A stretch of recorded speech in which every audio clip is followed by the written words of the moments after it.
start talking louder than ever. The rapid speed of, if you like, globalization. The world government, world army, world central bank, world currency, world microchip population. Don't be afraid. No, be afraid. Be very afraid. The important thing is to know where they want to take us. They have to destroy the dollar, destroy the pound, destroy the old order, while they've been building the new world order, the technological enslavement system. The FBI is taking on $1 billion project to gather fingerprints, palm patterns, even digital pictures of faces. Eventually, it could expand to include iris patterns, face shape patterns, scars, even information about how you walk and talk. It's called biometrics. We want your soul. You can't handle the truth. Time to Howl at the Wolves. It's Saturday night, October 11, 2025 or 2025. As I say at the Bilderberg Group, as you like it. Keith Temple in studio with me. How are you, Keith? Awesome. Glad to be here. Wonderful. Lots of going on this week, and we're going to have a great show tonight. That's right. Adam Earth is out tonight. Scotty Hare hopefully joins us next Saturday night. And, of course, my other co-host, hailing from somewhere in North Carolina. He is Dr. Brooks Agnew, Dr. Brooks Agnew, brooksagnew.com. How are you, Brooks? Good to be here. Didn't do much today. It's the highlight of my day to be here tonight on Earth. I should have emailed you this dish I cooked for us.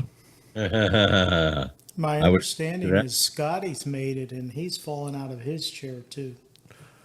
Oh, yeah, I give him recipes all the time. He loves... Tonight, folks, we were talking before airtime with Brooks. We're having crack slaw over dirty rice. It's kind of it's an Asian-y flair, you know. But it's awesome. It is. Yeah. Awesome. Dirty rice, just cook your rice in beef stock. Leave the water out. But yeah, man, I'm glad you like it, Keith. And what's that? Well, go for it. I was just going to say, I told Brooks before airtime also, I have a little opening salvo, and I want to get everyone's take on this. I think this is, Brooks, you would agree, I think, and everyone would agree that President Trump is maybe the ultimate troll. You know, quite possibly, but also very calculating in what he does. When he does certain things, it has purpose behind it, and he knows what the reaction. He's looking for the reaction, and he gets that reaction. So this just happened very recently, and well, it kind of happened when President Trump came into office. The whole auto pen thing that we've talked about, right? Bureaucrats, unelected people, and all this. There's a big thing that's recently happened. When President Trump came into office, he basically immediately fired Rebecca Slaughter from the FTC. He just said, you're fired. But you can't do that because she's a bureaucrat. She's on a commission. She's the head of the FTC. An independent agency. And an independent agency. Perfect, Keith. Well, that's exactly what he wanted because Rebecca Slaughter and her lawyers brought up Humphrey's executor from 1935, a decision that Humphrey's executor said that the executive office cannot fire anyone on an independent agency or a commission, a bureaucrat. Well, the Supreme Court, it went to a lower court when they brought up Humphrey's executor, and the lower court said, yeah, you can't fire her. Well, the Supreme Court stepped in and said, no, you can fire her. And in December, Brooks, they're going to look at whether they need to overturn Humphrey's executor, and I think that's a huge stain for this country. Oh, yeah. Because Article 2 of the Constitution says the executive office I mean, it's been handcuffed by these bureaucrats. Well, you have to understand where the mindset for that decision came from.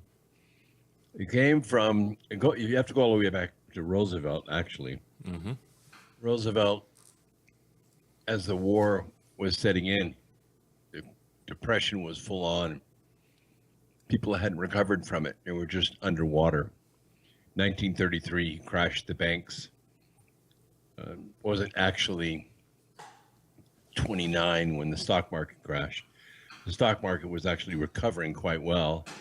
It was the bond market. It was the bond market in 1933 when Roosevelt collapsed it. What it did is it handed Roosevelt a situation where people were so desperate they would let him do anything, and that's what he did. That's what he did. He established a fascist framework inside of government that allowed corporations to come in and actually become these independent agencies inside the government. He essentially gave these corporations, these private companies, a gun and a badge. Mm-hmm. Well, of course, Roosevelt died in office. Truman inherited it. Truman used it like a cudgel, absolutely a cudgel, just ruled the country. And after the war was over, it kind of floundered a little bit until a service was established called the Senior Executive Service. And it was codified by Jimmy Giveaway Panama Canal Carter. That's where this actually, separation between bureaucracy and state came from. That's where it came from. They were unfireable. You couldn't fire them. No one had the authority to fire them. They were basically senior people inside the government that were established by the Democrat Party out of a rank of people who were senior, very loyal, party line people. These were former heads of the DNC, former speakers of the House. These were higher ups. And they, like the superdelegates in the Democrat Party, they knew what was best for the country. Right. Because they were experts. Right. And they ran all the agencies, departments, bureaus, and administrations. At one time, there was about 2,000 of them. Right now, I think there's 687 of them. Firing the head of the Federal Trade Commission was a huge no-no. Trump did it immediately, right out of the gate. And it has now passed Supreme Court muster. It's huge. It's, as he would say, it's huge. Brooks, this is what I'll take a little twist on what you're saying, and I learned a lot from this show, and I appreciate you guys. Chad calls you the most interesting person in the world. I'm not sure you're not right Most up there. interesting man. Right. One of the most knowledgeable people, and I appreciate it. But my point would be is that when you're outlining that, I immediately go to what a wonderful God we serve, and how divine and wisdom the Constitution is, and the system that they put in place to counter this evil, this control, because God intended for man to be free. And obviously there's counter, powers that are trying to control man. And for our founding fathers to write the Declaration of Independence and the Constitution in the manner they did, to be able to have these Supreme Court rulings, to be able to combat this control, to me is just mind-blowing. Well, it's true God intended for man to be free. But 2,000 years after Jesus Christ, it took until, 1,776 years after Christ, it took for one nation to be formed where man could actually be free. And the global syndicate has been trying to get their world back ever since. Yeah. That's war. That's the war we're fighting right now. So even though God intended man to be free, he is not. I would venture to say there are more slaves inside the United States right now than there ever have been before. I would absolutely agree with you there, Brooks. I think this is a huge step, though, with getting rid of overturning Humphrey's executor in December. If they do that, which I think they're going to do, I think that's why they said no, you can fire Rebecca Slaughter. It's all cool in the gang.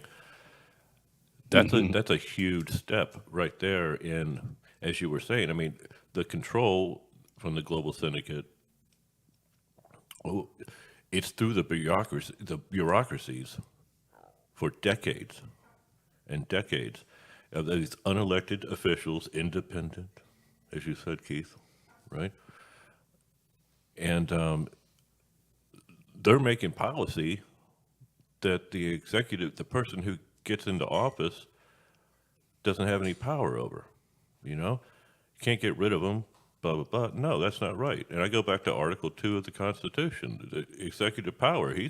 If he's elected, he's supposed to do this for the people, if I'm These are not the mistaken. agencies that the executive branch oversees. Yeah. And that's why he presents individuals that are confirmed by Congress and those things. And, I heard through the grapevine, Brooks, that Kagan is all up in arms. That's probably true. I haven't heard that, but Yeah. she likes the bureaucracy. She likes what they call, and you hear this, if you go to Washington, you'll hear this all the time. They call it the regular order. They call it Mitch McConnell talks about it all the time. We need to get back to the regular order.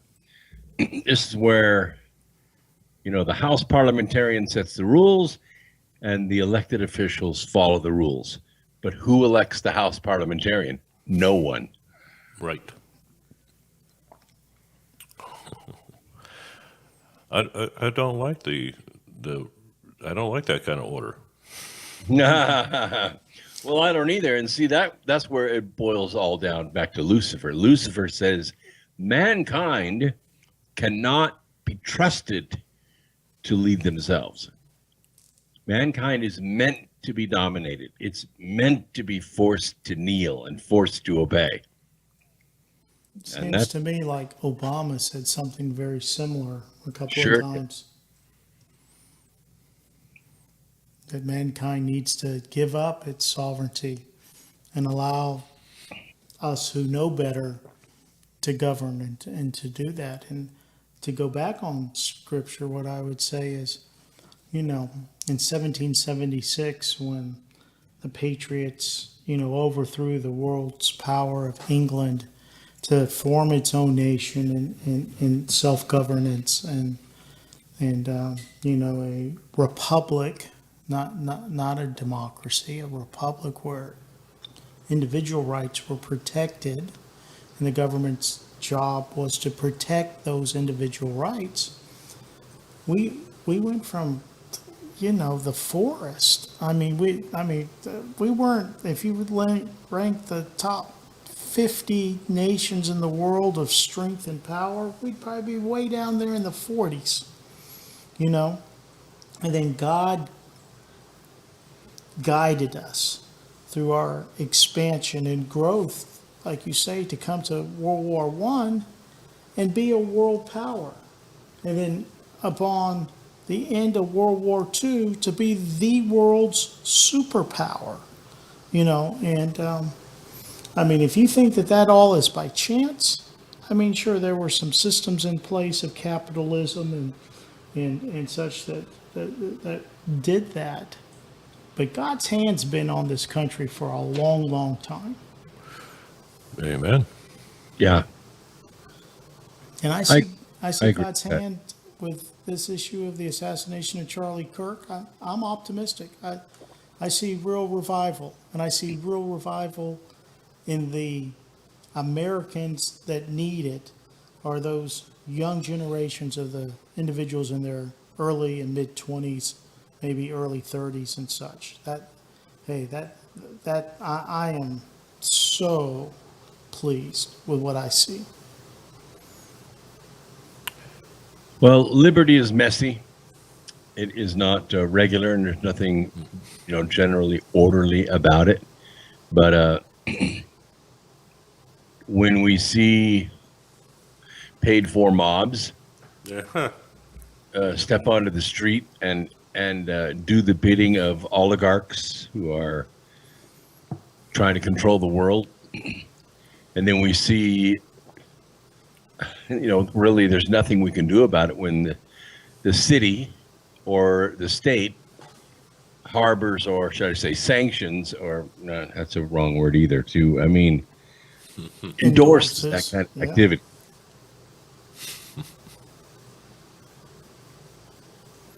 It's frustrating. It's corruption.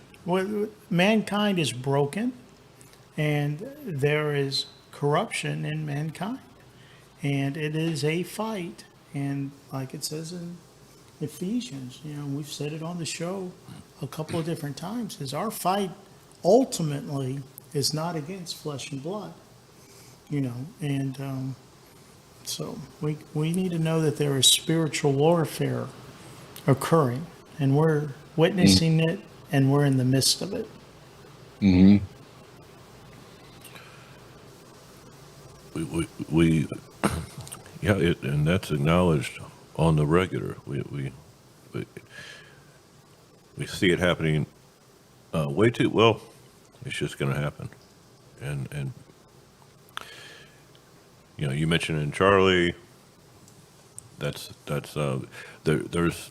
that silver lining there, Brooks, where, as we spoke a little bit about last Saturday night, as far as this awakening of people getting Bibles for the first time. Yeah, it's amazing. Leaving the Democrat Party, saying this is atrocious. They're kind of seeing stuff. Keith and I were talking before the show about when they went after Alejandro Jones. When they went after Alex Jones, about he's experiencing this with this awakening. He's experiencing a turnaround from what they did to him with the whole lawsuits, which are absolutely ridiculous lawsuits that he ended up, because it was a kangaroo court.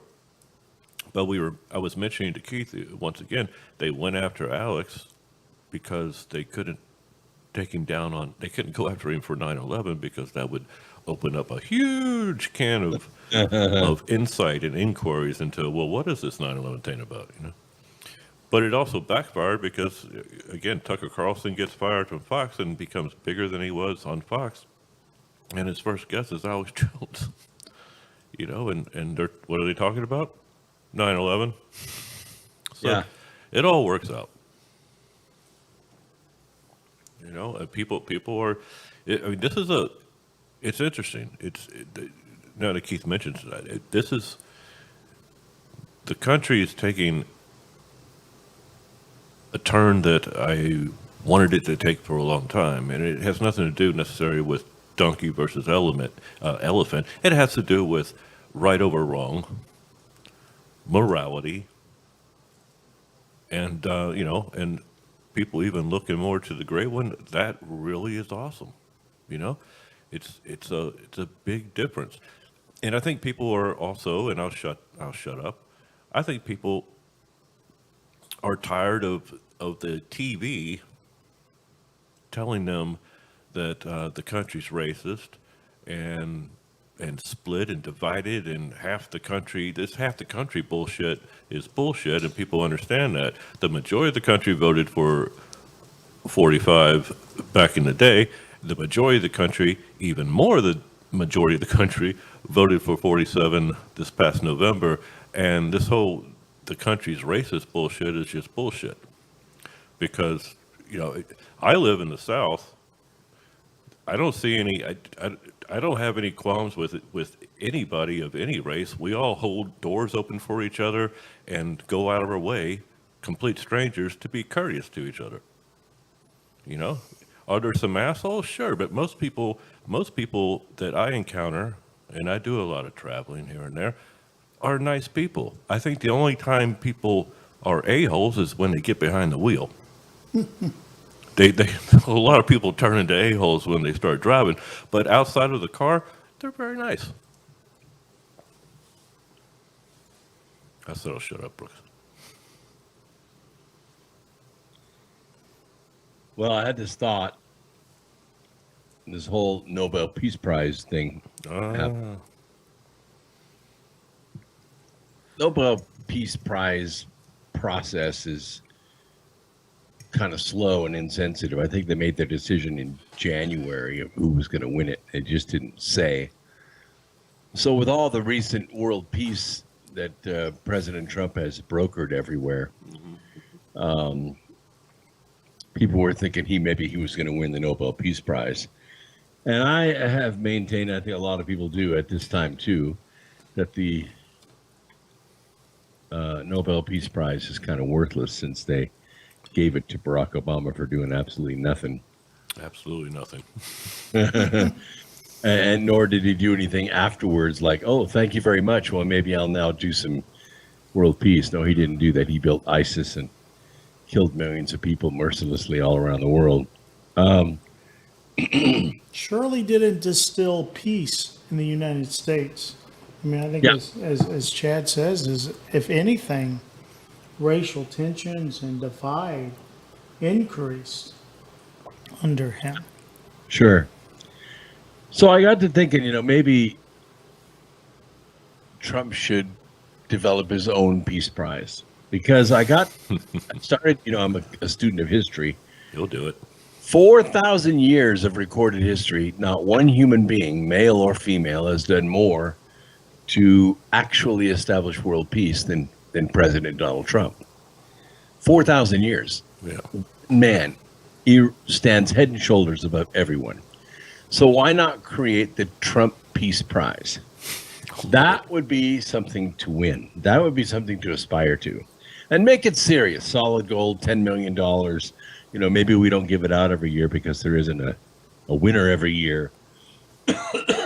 But somebody who goes above and beyond the call of duty to put everything on the line to establish world peace. That's what the Peace Prize should go for. And lo and behold, what do I see today but an article saying that they should change the name of the Nobel Peace Prize to the Trump Peace Prize. Well, I don't think they should do that. Go ahead and keep your Nobel bullshit. Because after all, Nobel didn't think peacefully. Nobel patented dynamite.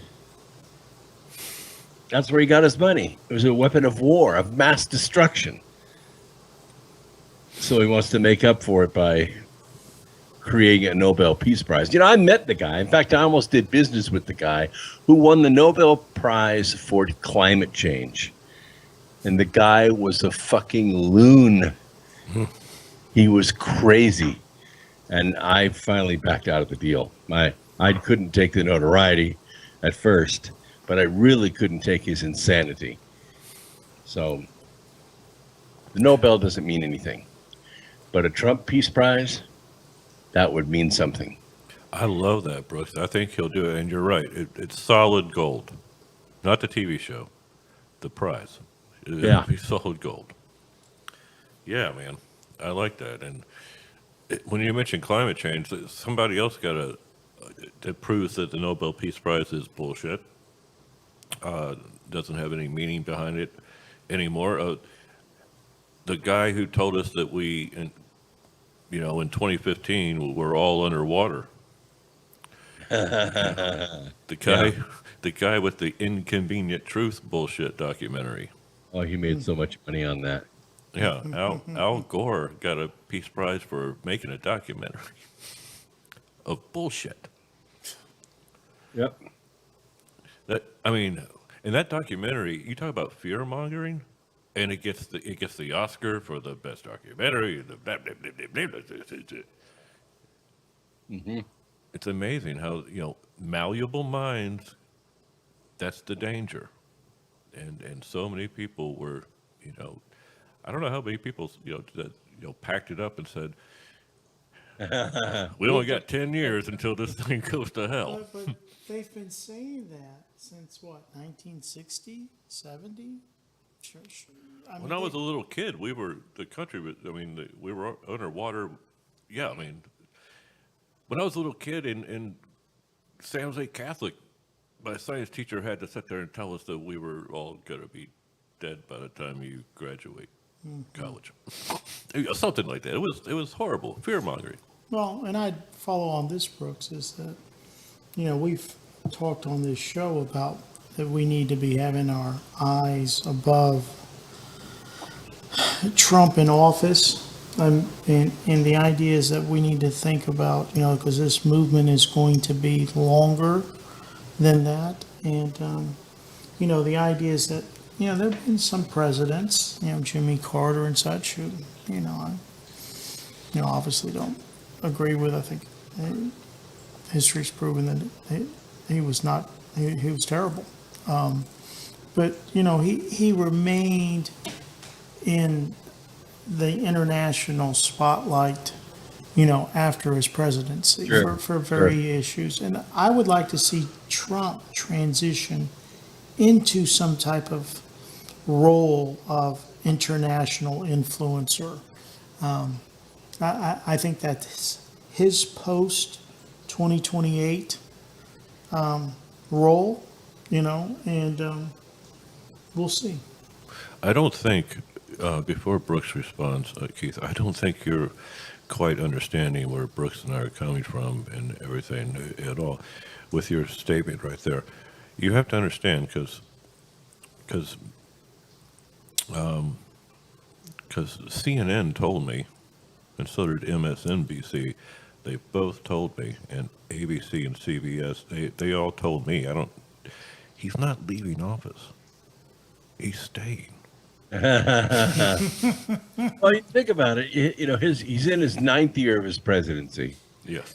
He was 4 years in the White House, 4 years in exile, and now he's 1 year back, almost 1 year back in the White House. So 9 years it's taken him to accomplish this agenda, to put this team together, to put this leadership together, to get, which is incredible. Yes, yeah, I agree. It's going to be a 12-year presidency by the time it's done. And that's why he's going to be able to accomplish so much, is because he's stayed focused. And really, you go back and look at his interviews 25 years ago.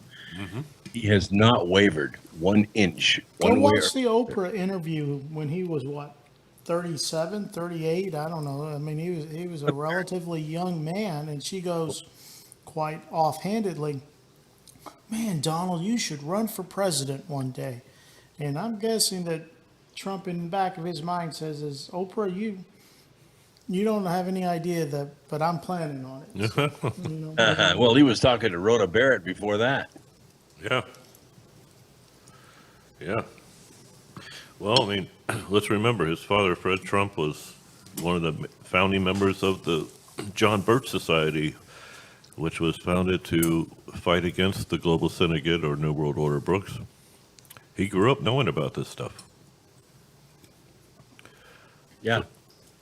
And he really has not changed. Everything he's said about foreign wars, about the size of government, about the role of government, it has not changed at all. He hasn't flip-flopped on anything. Right. And what I would say, Brooks, is I don't think it's a 12-year term. I think he's going to have a 16 or maybe 20-year term. Is the idea is that I think that he's mentoring his staff. Yeah. J.D. Vance is incredible. J.D. Vance and those individuals. And so he's going to play a large impact into how this all plays out. So, Brooks, or you guys, both of you could educate me on this.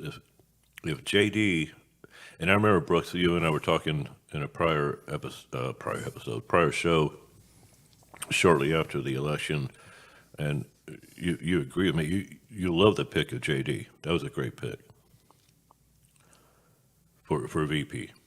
Yeah, it was, and you know, not only is he a clean slate, but he's got tremendous talent at debating, at answering questions, at looking at the camera and telling the truth, speaking from the heart. He's got it all.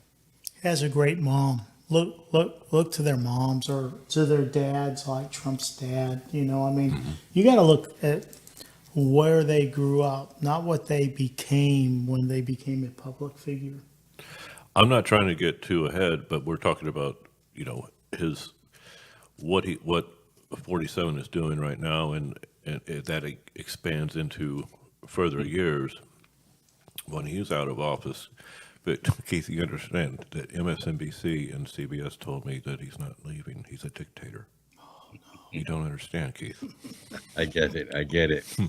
No, but I want you guys can educate me on this, because I might be wrong. I don't know. If J.D. Vance becomes 48, is he our second Catholic? Is he the first Catholic president since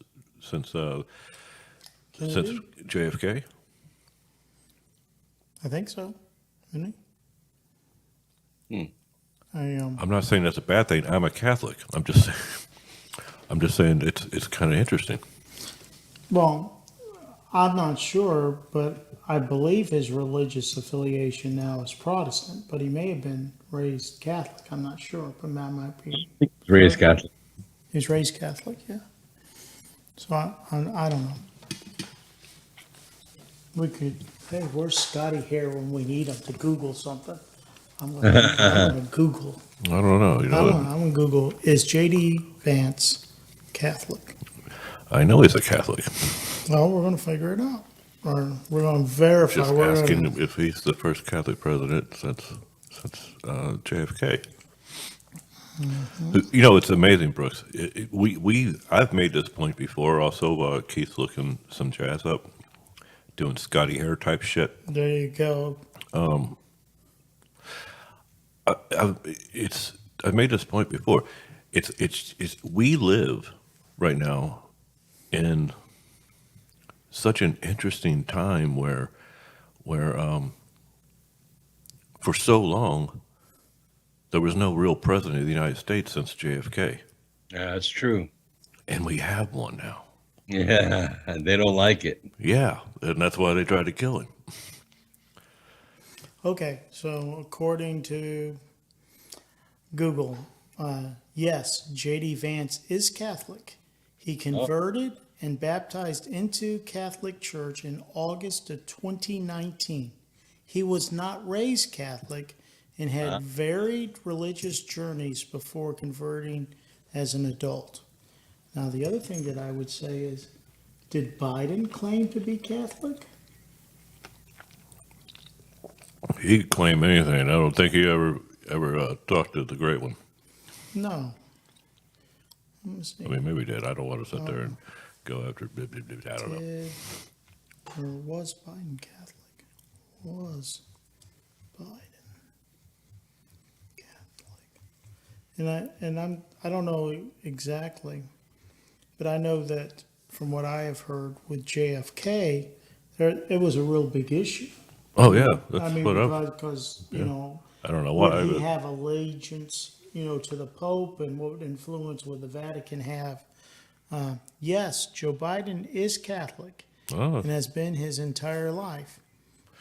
He's So the second technically- Catholic to serve as president of the United States after JFK. So technically, JD, if he's elected, would be our third Catholic president. But Biden's an asterisk. He wasn't a real president. And he wasn't, as far as I can really tell, I mean, I don't think he was a real Catholic either. You know? Oh, there you go. So he gets a double asterisk. Double asterisk, you know. Yeah. Well, okay, then there we go. You know what? What an interesting line you've had. I'm going to ask Google, what is Trump? Brooks. Is Trump? Brooks, we need Scotty back. Yes, we do. Keith's going in overdrive now. But it is getting back to what I was saying. Yeah, this is amazing. There's so many people who never got to. I mean, they've come and gone. You know, they never got to. Between JFK and now, all they had were puppets for the global syndicate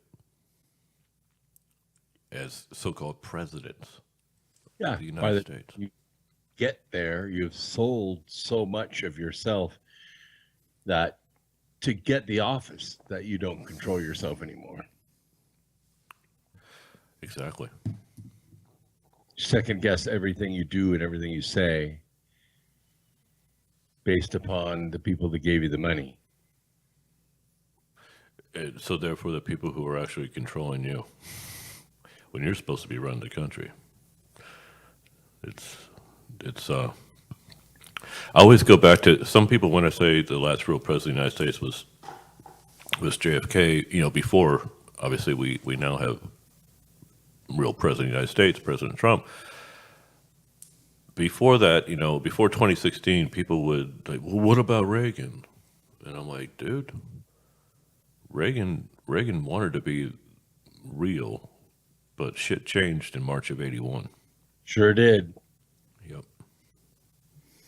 And that was Iran-Contra? What was that? John Hinckley. Oh, Get Hinckley. shot. Yeah.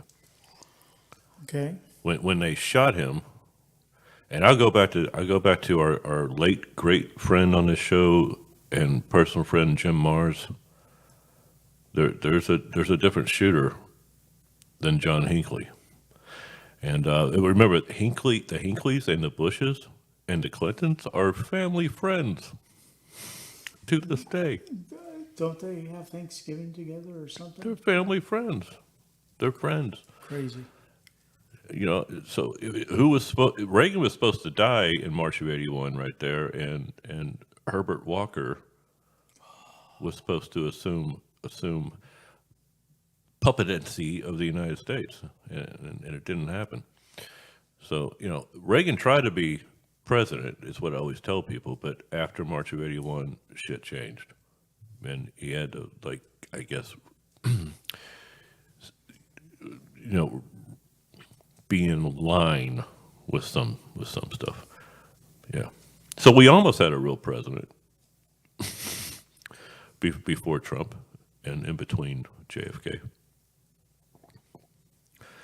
Have you heard, Brooks, some of the stuff that Nancy had said?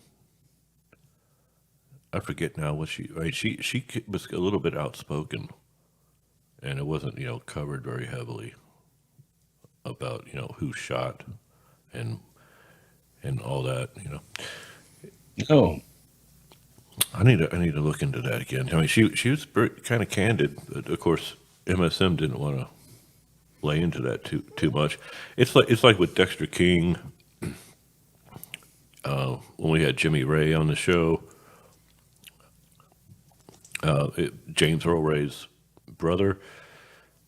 You know, they don't want to cover Dexter King and Coretta, who straight up said, "No, the CIA killed my husband. The CIA killed my father." I don't want to cover that. yeah. Why is Dexter King going and picking up James Earl Ray's brother from the airport? Or why is Jimmy Ray, James Earl Ray's brother, going and picking up Dexter King from the airport every time he comes into Memphis? Because he has tons of animosity towards the Ray family? No, because he knows that Jimmy Ray's brother didn't kill his father. You know, it's craziness. But once again, the good thing is, so many people are now waking up. They've been waking up since the 2020. I mean, in droves since the election was stolen in 2020. They've been waking up in droves even more and more since they fired Tucker Carlson, and Tucker has Alex on. They've been waking up even more when they killed Charlie. Mm-hmm. So through tragedy is a good thing. good things do come. And, it's, I'm in amazement, Brooks, actually, because when I started doing this show in March of 2009, I was like,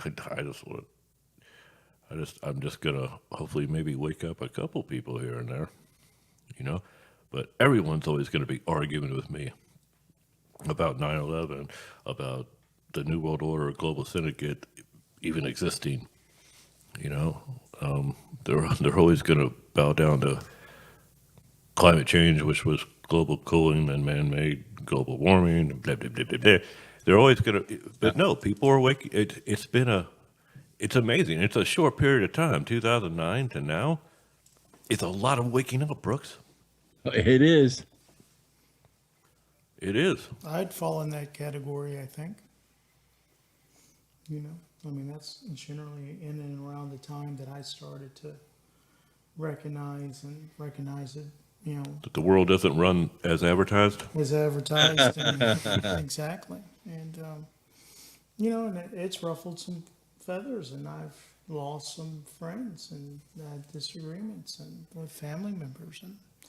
And the Bible talks about that there's going to be division there. So we'll see. Yeah, Brooks. Keith mentions that. I had a slew of friends, family. Just they're kind of like, yeah. I mean, there's some family that are totally awake with me, but the majority of them, they're like, yeah, it's Chad. Hippie. That's that hippie guy, Chad, over there. But what about you, Brooks? With just being the most interesting man in the world and ultra awake? I think your children are blessed having you growing up with you. That they've got to be awake. So have you ever had like losing friends? Because I have a lot of friends that I don't talk to anymore. Friends and business associates, lots. Get to a certain point, they'll say something that shows how intractable they are, how brainwashed they are, and I just say, well, I got to leave you right here. Mm-hmm. I'm moving on. You have a son, don't you, Brooks, that's picking up and trying to have a positive impact on this country of ours? Oh yeah, I have 2 sons and 2 daughters, and they're all great people. My 2 sons are great dads, and my daughter's been a executive, well, not executive, but a manager with Walmart for 13 years, and she just getting by. Everybody's just getting by, but they all believe the same way I do, and they all win arguments the same way I do, and we all have our influences. I just have a larger sphere of influence than they do. But they what I'm saying is they got to grow up with someone like you, a father who's completely awake. So I think they have a head start on life. If you're already awake, you grow up awake. Yeah, well, I was definitely awake by the time they were born. I kind of woke up at 9, and then I woke up again at 19, and then I woke up again at 27, and I stayed awake. And actually sort of went into the corporate world and, made a lot of money. And then when I was 52 years old, I went to a conference in Trout Lake, Washington, and August 17th of 2006, I woke up the last time, and I never went back to sleep.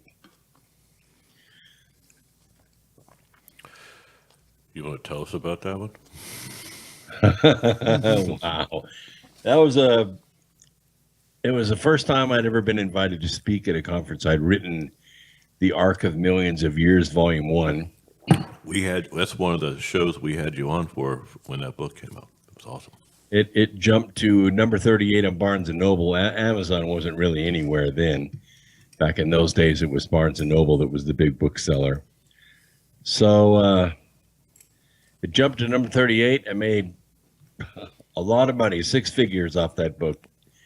And they invited me to speak, and I prepared my presentation. I went out and made my presentation, and I had an ascension experience on that mountain that just opened me up the rest of the way. Wow.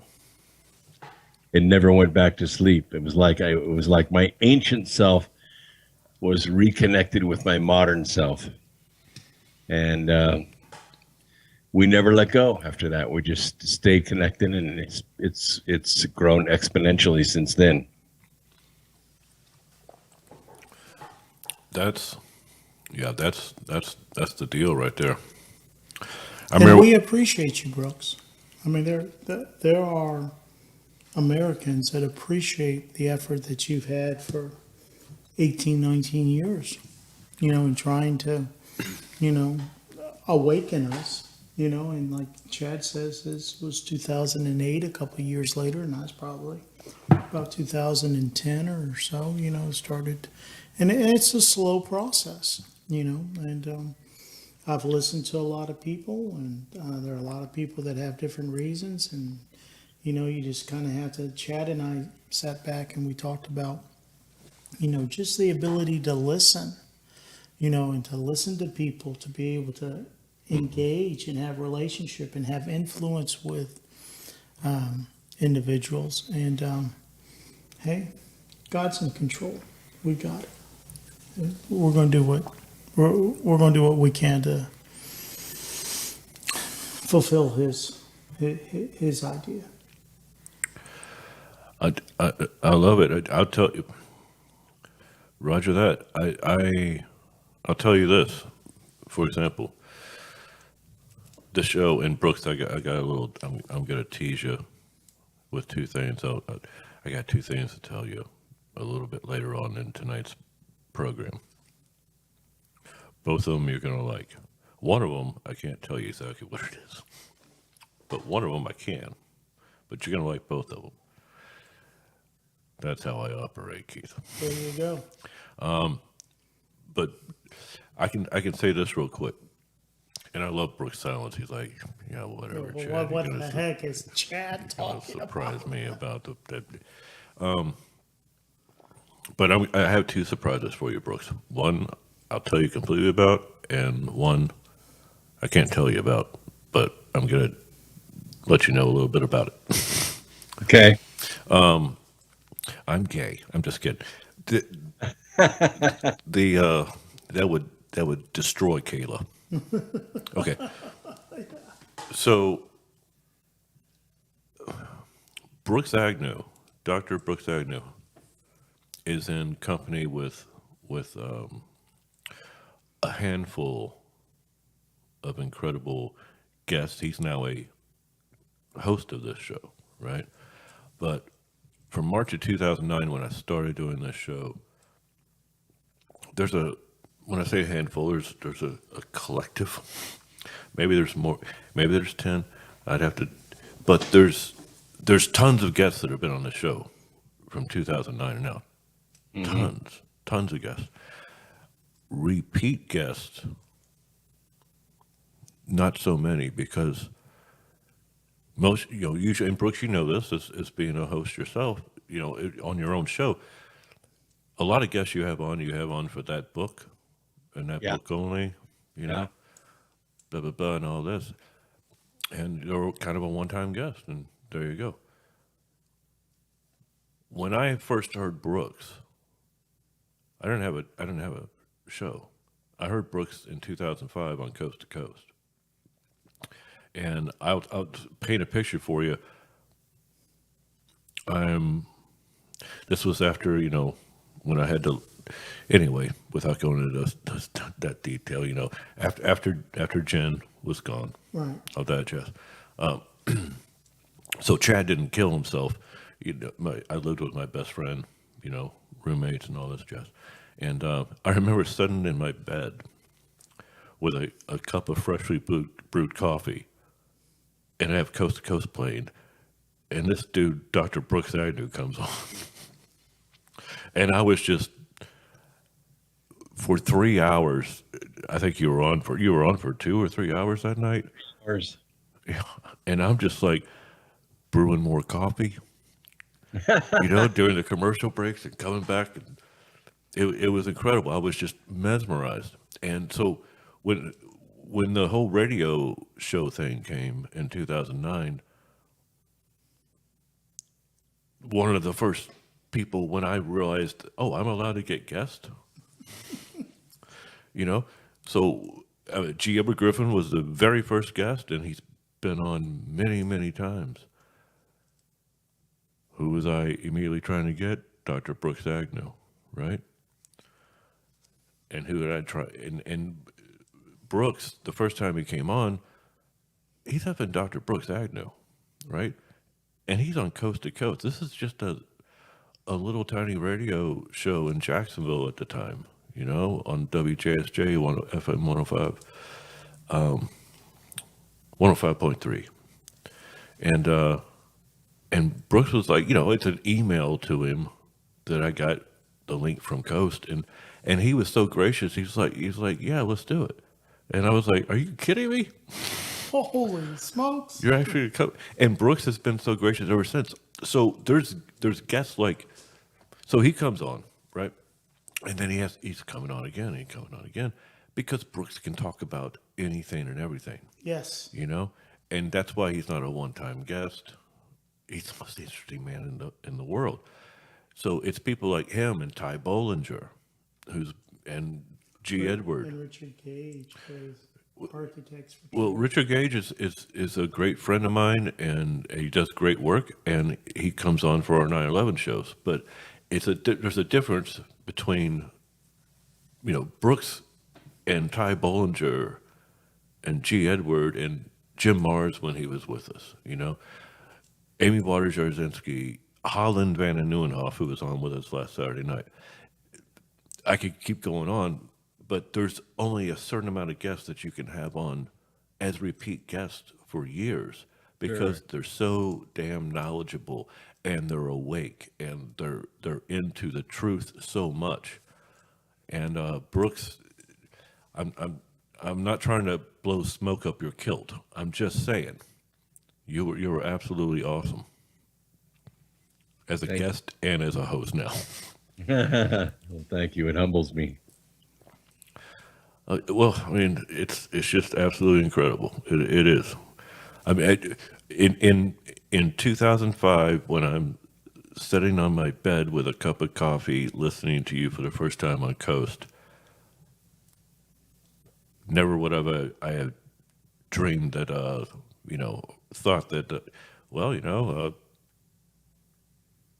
20 years later, you're friends with this guy, and he's on your show. That's crazy. It's crazy. And he'd send you some earbuds. Well, and the idea is that we're all here. We're all networked. I think about our common friend who's passed away, Adam, and our introduction and why and how, and then you inviting me here and me getting to converse with Brooks, and it's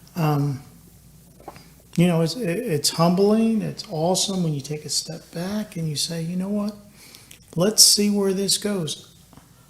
4 to 6 weeks ago, when Charlie was assassinated, I think I said on the show, I said, we have no idea the ripple effect, where this is going to go, and it's gone places that I have not thought. I had no idea that where it would go, but there seems to be more and more. We haven't mentioned the name Candace Owen yet tonight, but she surely has come out and has been very active in this situation. Obviously she had a personal relationship with Charlie, and she has her perspective, and a lot of people, trying to close her down, and I pray for her, and her safety, and I admire her courage and steadfastness. I think that those are all great characteristics of that, and then obviously Tucker has come out here in the last couple of weeks, or at least on my feed, and he's come out with some interesting things to think about and look at. And so when you say this awakening is occurring, I mean, I think it's occurring, so. Sure it is. And not everybody has, well, I would say some people have an allergic reaction to it.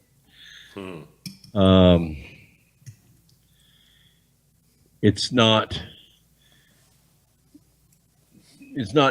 unsettling when you find out that you've been on the wrong track for a long time, or you've been lied to for a long time, or you believed in lies for a long time. And then all of a sudden you find out that you are 100% in control of your own life condition. And if you don't like your life condition, it's up to you to change it. Nobody's going to come in and feed your kids for you and pay your rent for you. And if you're of that mindset that the taxpayer is here, well, my mother said it, and I don't take things my mother used to say with any credulity at all, but this one thing she was right on. The world doesn't owe you a living, Brooks. So I took and squeezed and scratched and dug everything that I have in my life. People don't know what it's like to step out on the tightrope with no net. But I do, because my whole life's been that way. Now, I've tried to be the safety net for my kids. It doesn't mean I pick them up every single time they fall, but I'm building for them wealth for the next generation. And had my parents done that for me, the whole world would be different. The whole world would be different. Chad and I had a very similar conversation before the show tonight about that, about providing for the kids and all. And what I would change one word from your mom's statement that the world does not owe you anything, to make it maybe a little bit more relevant to some of our younger listeners, is I would change the word to government. The government does not owe us anything except for the protections of our self-liberties. But if you're looking for the government for a handout or a supplement or those types of things, and I've been on government assistance. I've had a terrible bankruptcy. I went through a horrible divorce that left me with 5 school-age kids and an absent mother. And I went from a kind of a reversal situation to the usual. Yeah, and I went from a gated community, to government-assisted housing. And I had a conversation with my son a couple of weeks ago, and I said, I wouldn't trade that for anything at this point in my life, because it was that crushing that I experienced that gives me the ability to recognize how grateful I am for the blessings I currently have. So. Yeah, that gratitude, that sense of value is a lesson that we learn, but I think you can learn it. Humility does not need to be compelled. I'll put it that way. Humility does not need to be compelled. You don't have to be compelled into poverty in order to learn humility, because most of the time what people learn instead of humility is resent. We begin to resent the people that drive by us in newer cars or live in nicer houses, and that taints the whole formula. Humility is the true ability to express gratitude for the things that you have, whether you're wealthy or whether you're poor. That's it. Humility is the true ability to express gratitude to a higher power.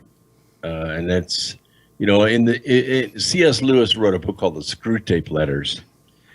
And in this book, it's basically a junior angel and a junior demon and a seasoned demon. And the seasoned demon is trying to train the trainee how to tempt this one guy into hell. She's been assigned one guy That's your one job, is to get this guy to choose wickedness. And he's not doing very good at it. One day, the guy goes to church, and of course, the senior demon is trying to teach him all the ways to use that against him. But one day, the guy comes back and says, the junior demon comes back and says, I have a real problem. He has become humble. And the senior demon says, that is so easy. You just make him proud that he's humble. And that's what tricks people up. The third dimension in this life is the great trick. It is the great deception. And we need to remember that we are eternal beings. We're not mortal. We're immortal. We're timeless. We're trans-dimensional. And we're having this mortal experience. And once you become convinced of that, the trappings, all the thinkings and doings of this third dimension, everything, become meaningless, and humility can actually set in. And that's where you begin to make all decisions are smart from that point on. That is incredibly said right there, Brooks. What the C.S. Lewis book, what is the name of that book again? It's called The Screw Tape Letters. The Screw Tape Letters. Yeah, it's a short book. It's an interesting book. C.S. Lewis was a very esoteric writer. Oh, yeah. Mere Christianity is the book he's known for, isn't it? It is, and he uses characters and he uses archetypes, but once you realize where he's going with those, then the message of his books come through. And he's very talented in his ability to use language and to not reveal to you the punchline of the book in the first 5 pages. So you keep reading all the way through. Go ahead, Keith, I thought you were going to speak. Well, I was going to say is, I guess C.S. Lewis on the secular scale is the witch, the warlord, Wardrobe? Yeah. I love that. See, that's my favorite. Right, about the the witch- lion, and I mean that. Yeah, that and Aslan was the lion. Right. Yeah. Exactly, and so, Mm-hmm. so those things. But, Yeah, in that book, he makes basically a female Lucifer. She sucks all energy out of the living, so that's his archetype of Lucifer. But the deep magic that he talks about is this a set of rules, laws that are written for beings of that power. Yeah. We don't ever really get to read the rules, but we hear the rules shouted at each other between Aslan and the Ice Queen. And we are sort of the witnesses along with the other characters in the book. And that's C.S. Lewis's style. I think it's a cool style. That the Lion, the Witch, and the Wardrobe. Mm-hmm. Yeah, and I'm glad you mentioned that book. So I got that written down because I'm gonna. I think that's. There's also some. Well, maybe it's just the way I took some comedy in it. It's like the senior demon's like, listen, you're doing this all wrong, dude. He's got to train a demon who's just fucking up. I try and find humor, but I'm gonna look up that book. Well, and what that brings up to my thought there, Brooks, is when we talk about America waking up, my initial thought before tonight's show was really talking about the human political type situation. But I think what you've kind of indicated tonight is that there's a spiritual awakening that goes deeper than the political and human aspect of the waking up of JFK and 9/11 and whatever else, the Charlie Kirk assassination and those types of milestones or stepping stones, that it's really the real issue is the spiritual warfare, where there's an awakening that the younger generation is starting to realize that they are unique and they are specially made and designed and have purpose. And then all of a sudden, when you start to look through the world through that different lens, like you say, everything changes. It's different. You can understand more. You can tolerate more. You could be more stable. You could a lot more things than being reactive or controlled. Yeah, and we, in our own way, have to recognize that battle. Like in the scriptures, Paul recounts his trance that he gets put into on the road to Damascus, and he sees Jesus. Well, he goes from being a persecutor of Christians to being one of the greatest Christian writers in the Bible. But modern people too, and I guess it's more difficult to state that spiritual experience. It's not like we wouldn't expect a world leader to come to the mic and say, well, today I was going to come and order full-scale invasion of this country, but Jesus came to me last night, and now I have a different attitude about it, so this is what we're going to do. World leaders just don't do that. They don't share that awakening with us. But that's pretty much what happens. That's pretty much what happens is you, or at least I have been, I can't say this for everybody, but you're taken on journeys, or you're taken to specific places by the Savior. He takes you there and he shows you a scene that you've seen a lot of times before, or heard about since you were a little kid. But you get to sit through it again, and then he asks you, now what did you get out of that? And you get something completely deeper and better than you ever got before. And that's how the awakening happens. Mm-hmm. And if you're, this experience, I treat it like a spiral. Like you go around and around and around in time, like nothing new under the sun, right? But every time you go around, you're a little higher than you were before. That's the climb.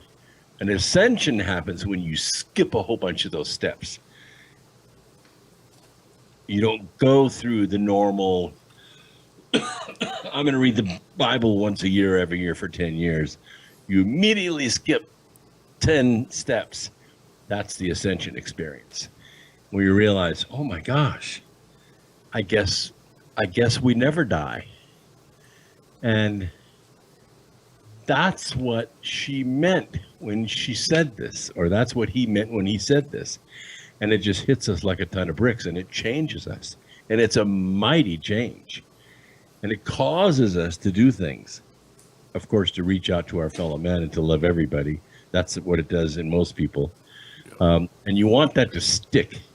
You want that to stay. And it's universal. It happens, Gentile, Jew alike. That's the feeling. That's the visitation that comes with that kind of ascension experience. I recommend not making important life decisions under the influence of an ascension experience, like leaving your wife or changing jobs or anything like that. I recommend total stasis while you're going through the ascension experience, and then you can make those changes if you need to.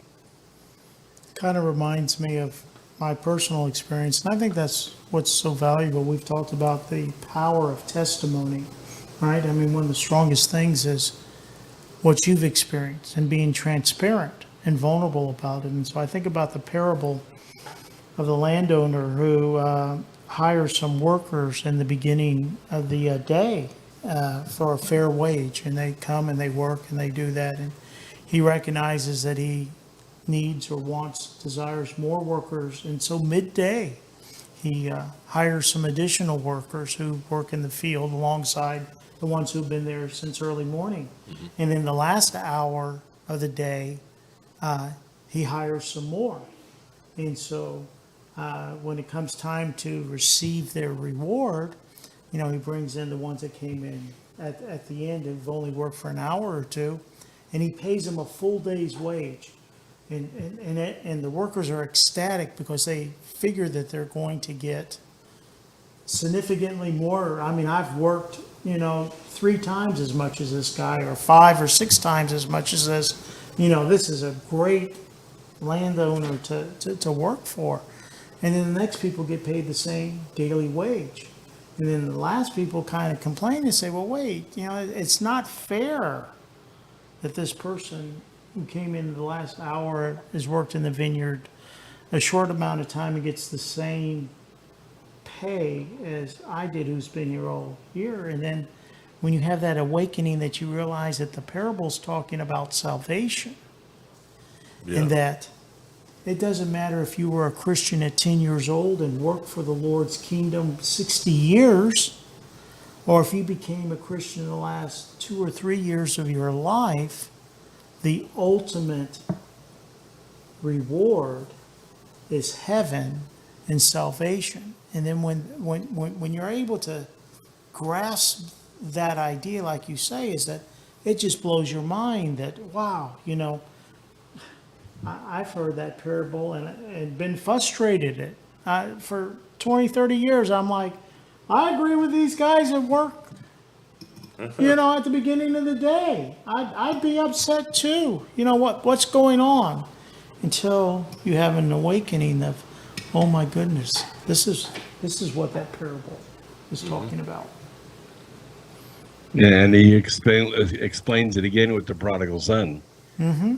And that's another great life lesson. He has returned. Yeah. Yeah, and then they kill the fatted calf and all this, and the other guys, the faithful son says, "But I've been here the whole time. I never, left. I did my duty," and he went and enjoyed the world and all that. So yes, that's the way God works. Before I transition a little bit, that's very well said by you, Keith. Right, and Brooks, as always. Keith and I were having a conversation while I was cooking Crack Slow and Dirty Rice, right? Sounds like the name of a bad morning show. Crack Slow and Dirty Rice in the morning, everybody. But we were, while I was cooking, we were talking about a little bit about Charlie and all this, and I said, dude, and it's straight up, Brooks, I saw an interview this morning with Charlie Kirk when he was 18 years old. And I told, it's worth looking up.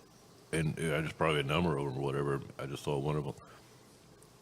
Dude's talking like he's 40 years old or something at 18. Mm-hmm. I mean, he was a different cat. Charlie Kirk was the best of us, no doubt about it. He wasn't alone. There are a lot of us out here, thousands of us out here. But even the names the Ben Shapiro's, the Ian Yiannopoulos, me, others, Charlie was the best of us. He was the smartest, the brightest, and the bravest.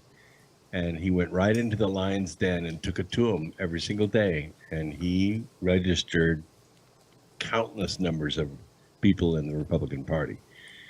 He was the best of us. I love, you said that last week in a very poignant point when we were covering Charlie hardcore, dude, and that's beautiful when you said that Charlie was the best of us, is the best of us, was the best of us. He was, like I said, when that interview, I'm like, I can't believe I'm watching, because you're it's like, dude's not 18. Yeah. I didn't know how to articulate shit like that when I was 18. Oh, man. Well, he could recall, things that he had learned books that he had read, lessons that he'd mastered at the moment that he needed them in a debate. When someone asked him a question, he didn't have to go Google it. He was Google. Yeah. He was Google. I love it. He was AI. Yeah. I'm telling you. I'm going to kind of transition for just a momentito in all this, if everyone's cool with it. Cool. It's all right by me, Chad. Thanks, Brooks. Hey, man, I got to do it to everyone. I do it to Scotty Hare. I did it to you last week. My producer, the Sentinel, when we were doing terrestrial radio, he would laugh, but he effing hated it. All right. He got under his skin. It's all cool. But, okay, so, we talk about a lot of stuff on the show. I'm just starting. I have a goal. And we don't have to, I'm not this is not a new segment. All I'm saying is I want to, if I say it now, as Brooks would say, as you journal and you journal and you speak it into existence, I'm going to do this. So starting tonight, I'm going to do this every single show until next April when we do our first real Kurt Cobain show. And I say first real because we tried before and a guest fell through and all this. Do you know who Jack Blood is, Brooks? No. Used to be on Alex Jones a lot. He used to have his own radio show, Deadline Live. But Jack Blood's from Seattle. He's been on the show a lot. But I'm trying to get a number of guests on for next April to cover the murder of Kurt Cobain, not the bullshit suicide thing. So I don't know. I mean, listen, it's a big deal to me. Kurt was fucking murdered. I've researched this for a long time. It's one of those official story things, that are BS. I don't know about you, Brooks, but 3 times the lethal dose of heroin, you're definitely gonna shoot yourself with a shotgun. Yeah. Oh, sure. Yeah. There's just a lot. There's a whole lot. But so until that show, I want to make it a goal to pick a line, a verse, some lyrics from one of his songs every single show until we get to the actual show in April. And as a person who was in a rock band, as a lyricist, I personally think that Kurt Cobain is the greatest lyricist of all time. I really do. People can disagree, and that's fine. I'm not sitting here telling you that you need to believe that. But Kurt was an incredible lyricist. You got to give him that at least. And and melody writer. Holy shit. So I just, real quick, every single show I'm going to find a point to totally disrupt whatever show we're doing and whatever we're talking about and make sure I get this in because I'm quirky like that. Off of their Nevermind album, which is their second album. A lot of people think it's their first, but it's not. Off of their Nevermind album that sold 30 million copies. Holy ass. A lot of people know, obviously, Teen Spirit. There's every song on that album's incredible. Territorial Pissings. But off of that album, the song "Come As You Are." So I'm just going to read a lyric. It's a great song, isn't it? So I'm just going to read. I'm not even reading it. It's in my mind. I just have written down talk about Kurt Cobain. So come as you are, as you were, as I want you to be, as a friend, as a known enemy. Take your time, hurry up. The choice is yours. Don't be late. Fucking incredible lyrics. I would love someone to say, hey, take your time, hurry up. The choice is yours. Don't be late.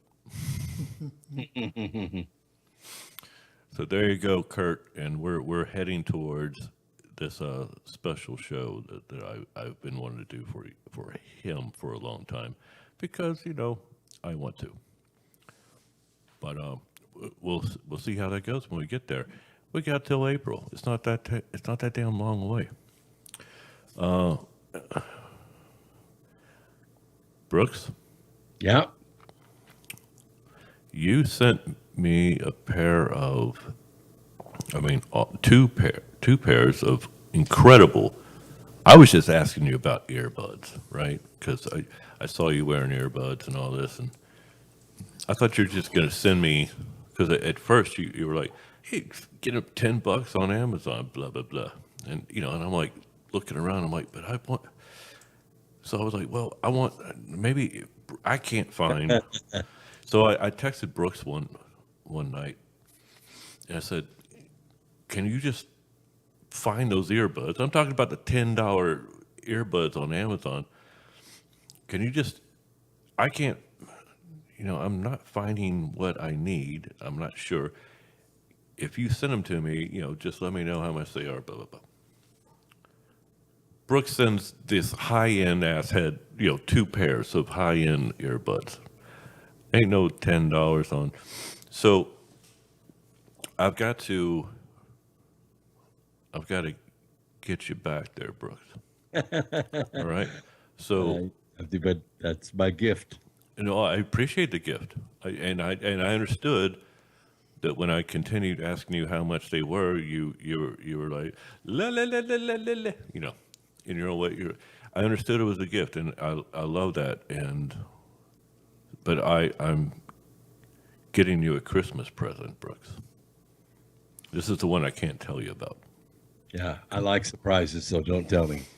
But Brooks, I sent you a picture of the book that I'm going to give you, and because you impressed upon me this issue about reading and reading in your field. I'm not done telling you about the thing, but Go ahead. go ahead, Keith. I'm sorry, but I got one too when Chad and I come up there.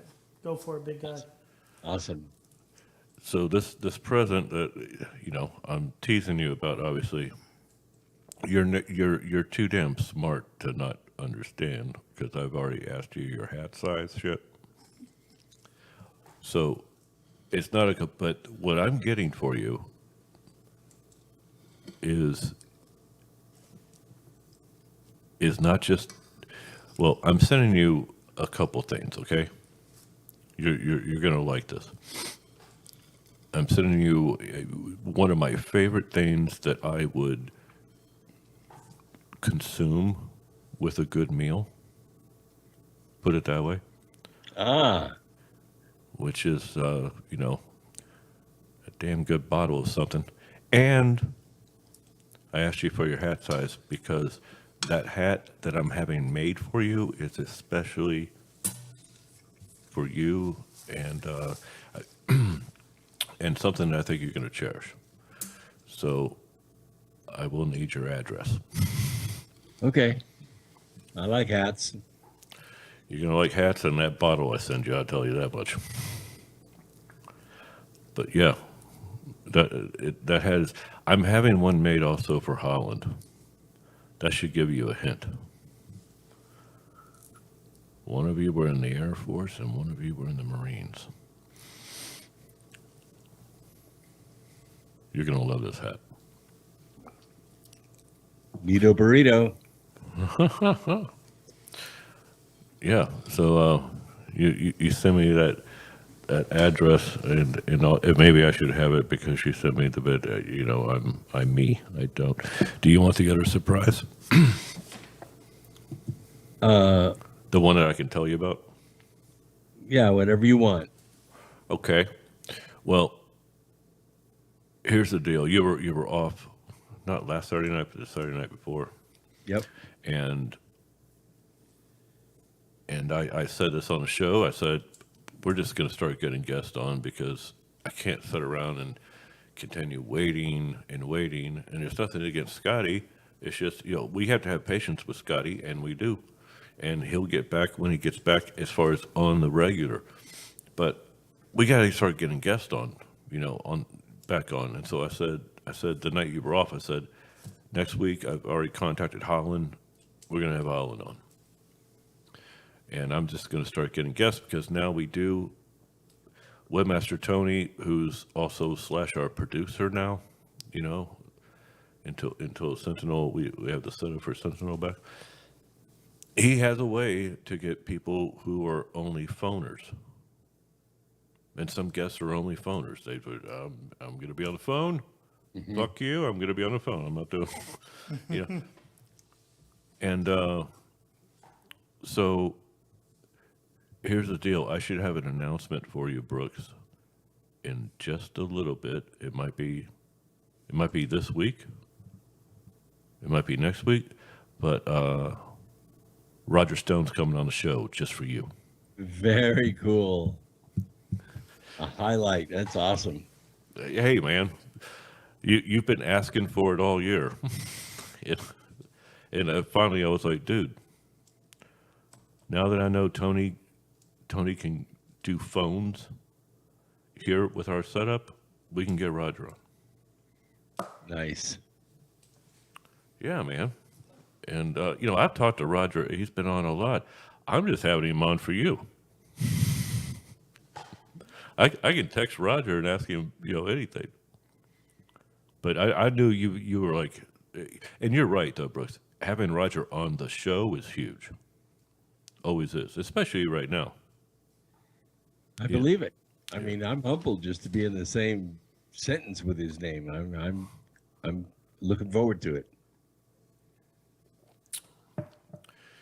Between you and Roger, I think that's where the Dos Equis commercial came from. The world's most interesting man. I mean, I'm telling you, yeah, it's amazing. You know how I first met Roger was because I was hooked up with how you have relationships with certain, not necessarily people, but companies or whatever, or hookups or whatever in your, in getting guests on all this.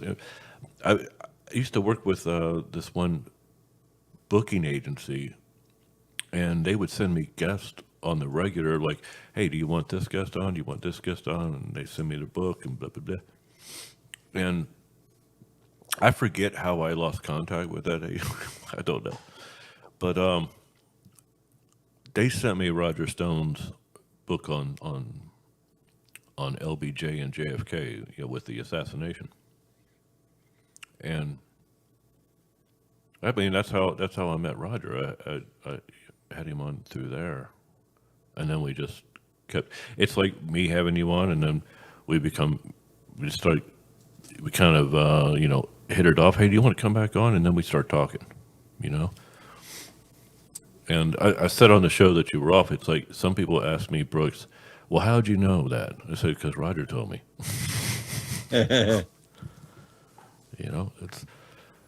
It's easy. When Roger comes to Jacksonville, you know where he wants to go to lunch? Whitey's Fish Camp. I know exactly where he wants to go to Whitey's Fish Camp, which technically isn't in Jacksonville. It's in Orange Park, basically. But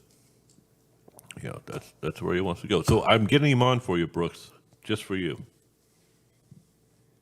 And Keith, you better know who Roger Stone is.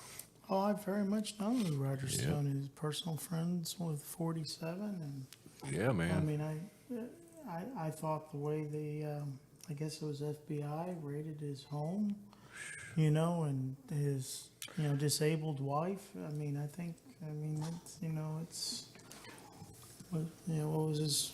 He's the best dressed man on radio. There you go. Right. So, with the dark sunglasses, and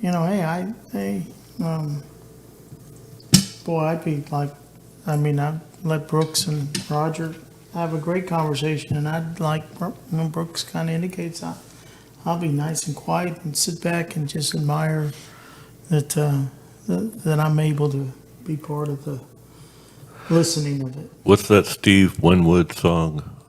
Let It Roll. Let it roll, baby, roll. Yeah, when Brooks is on with Roger, I'm just gonna let it roll, Brooks. Let it roll. You ask away. I know you got a lot of questions.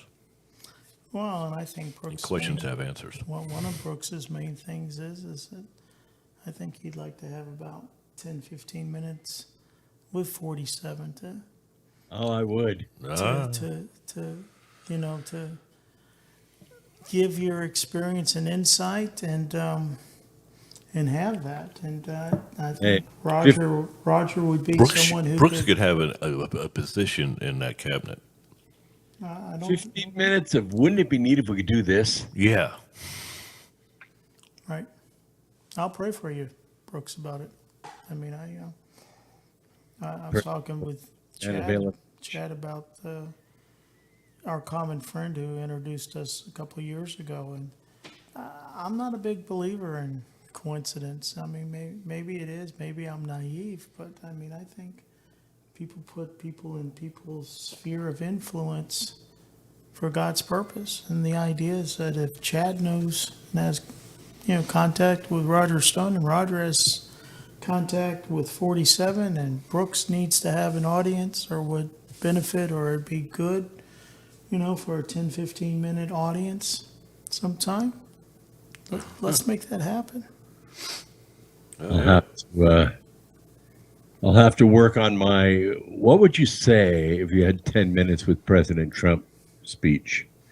I used to teach people at Toastmasters that wanted to be professional speakers, and I had pastors and school teachers and all kinds of people as students.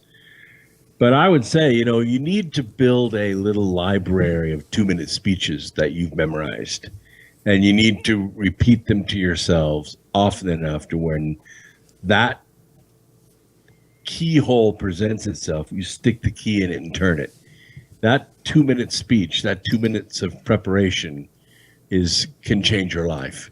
Marco Rubio is the master of that. When he was in the Senate, he would memorize these little 5-minute speeches, and he was brilliant at it. His eyes would glaze over almost as he was reading the words off the back of his skull. He was that good at it, and I would teach people you need to prepare things like that. But I don't have a 5 or 6 minute speech that I would give President Trump if I saw him. So I have to work that up.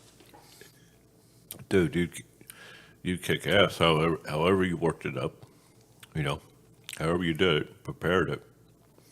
Well, You're up in Brooks Agnew. It's going to kick ass. Whenever I have a challenge that I know is coming up or I'm getting ready to face, I teach my kids, put yourself a few hours out in the future of that event and look back at it. And you'll see that it wasn't that bad, or that, like when you say to yourself, oh man, I wish I would have said this, or I should have said that. That's what you need to discover. So go a couple hours in the future, look back at it, and then say all those things you were supposed to say. And then that way, when you get there, everything fits. That's spot on. If you can do that, that's spot on. We are the only creatures on this planet that can do it. Keith, what book did you order from Brooks? The one I told you? Remember the Future? Yeah, that's the book. And I'm starting to read it. I got a little bit of time Monday and Tuesday, early part of this next week, and I got a highlighter. And I'm going to be highlighting as I read through that book, and I'm looking forward to it. A lot of Mondays and Tuesdays to get through that book. Yeah, I am. Well, I understand that, but it'll give me a good start. And, you know, It's not that big. It's only 126 pages, but it is so concentrated and that you just, except for the story part of it, it is very concentrated. You have to read and digest. And that's why I got a highlighter. I actually got a couple of different colored ones, so we'll see. And I'm interested and intrigued by what you've described about it, about the 2020 election, because you know, I had a situation that I perceive as somewhat similar with the 2000 election and Bush v. Gore. You know, and I said you and I will talk when we have dinner one night about my trip to the U.S. Supreme Court and being the only individual voter to present legal argument in that case and have a ruling on my argument in that case. And as you described, and I didn't recognize it until you described it a month ago or so when I got intrigued and purchased the book, was that I told friends and family in extreme detail how I thought this was going to lay out, to roll out votes and you know, and process and those types of things. And it rolled out exactly the way that I had forecast that it would. it's good. To the point in which I lost friends because they couldn't believe it. And they couldn't accept that what I said 4 to 6 weeks before was what actually transpired. And I was amazed. I was like, I said, why would this, I've known you for 10 years and, you know, and I share this with you and this experience and it occurs and now all of a sudden we can't communicate, you know, and they were Republicans and Christians and that, and I didn't understand it. But when you had talked about your experience in 2020, I said, I can relate to that. I understand what Brooks is talking about. So I'm really looking forward to reading the book.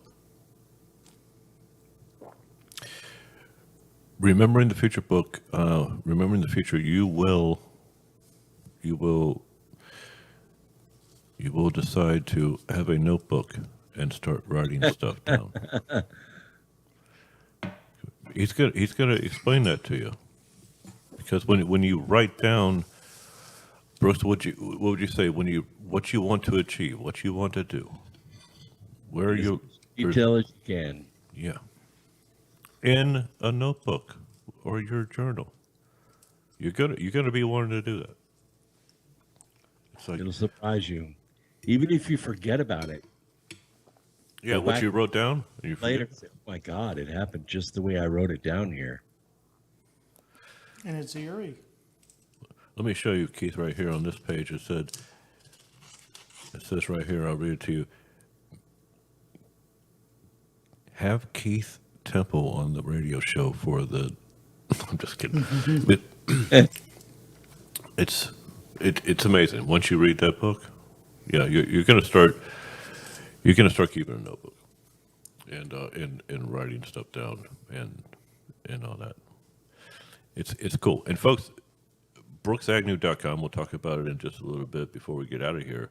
But when you go there, there's a lot, and Brooks will talk about it. But that book you can get, Remembering the Future, and it's my favorite book. I'm outspoken about that on this show, that it's my favorite book. All of his books are awesome. It's just that's the one that, boom, you know, I was like, listen, I love William Faulkner. All right? He has tons of great books. But, you know, you have your favorite book, even though, so, you know, Brooks doesn't take offense that I always pump that one, I don't think. That's the one that first, I was like, boom.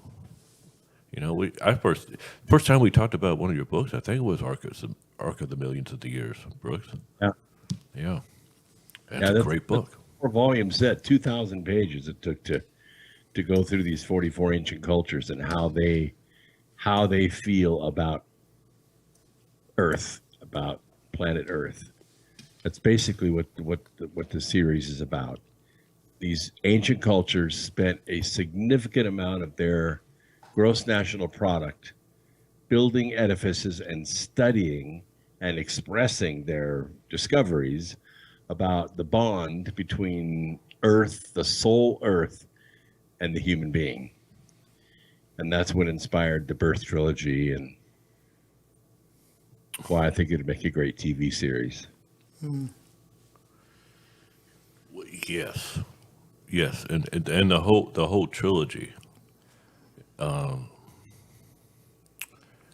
Yeah, the whole trilogy, incredible. And they, there's some networks, Brooks, that could revitalize themselves by doing something like that.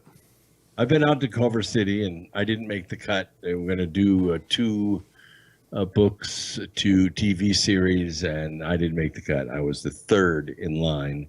So we'll keep trying. That the Birth trilogy is destined to be a TV series, and it'll change lives. It'll change the world if it gets into TV. God's timing. That's all I got to say is that God has a plan. God has a timing, and when the timing is right, then it will happen. What if I said to you, Keith, because Brooks can articulate it to you real quick, what if I said something like to you, the science of the soul?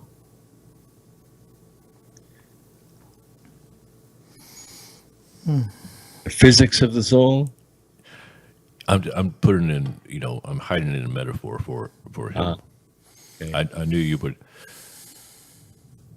Well, I was not going to bring this up, but I've had a pretty deep conversation with 3 or 4 good, trusted friends on a spiritual level for years. And Brooks, I'll run it by you open on the air, and we'll see where it runs to if we want to and all. But my question this week, one morning I woke up at 3 o'clock and just had this thought on my mind is and it's real important to kind of express the situation accurately, is should we as Christians be actively in an effort to evangelize AI systems, artificial intelligent What a great question. Holy shit. And a lot of my initial friends, doctors, well-educated people, took the question incorrectly. And so I'm not talking about using AI to evangelize people, but I'm talking about To educate trying AI. to educate AI that the gospel is real and true. And I've